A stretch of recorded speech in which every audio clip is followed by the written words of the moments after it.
Mga katotohanan sa Pilipinas. Alam nyo ba na sa Pilipinas ka lang makakakita ng makiki-birthday na walang dalang regalo pero may dalang supot? Alam nyo ba na sa Pilipinas ka makakakita ng walang trabaho pero araw-araw lasing? At alam nyo ba na sa Pilipinas ka makakakita ng mga babaeng nagpipills kahit nasa abroad ang mister? Sa Pilipinas ka lang makakakita ng taong maamo kapag nangungutang pero galit pag siningil. Pag ang tropa mo natalisod, imbis na tulungan mo, tatawanan mo pa. Ahahaha, tanga-amputs! Sa Pilipinas, ang mga tao ay madalas magpasaring sa social media. Pero kapag pinalagan mo ay auto-block ka na sa kanya.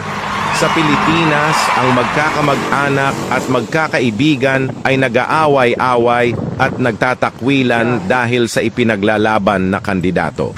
At sa araw ng botohan ay pipicturan ang daliri na may tinta at ipopost sa social media na may caption na done. Sa Pilipinas, ginagawang remote office or review center ang mga coffee shops. At only in the Philippines, nagsisiraan pero nagbabonding.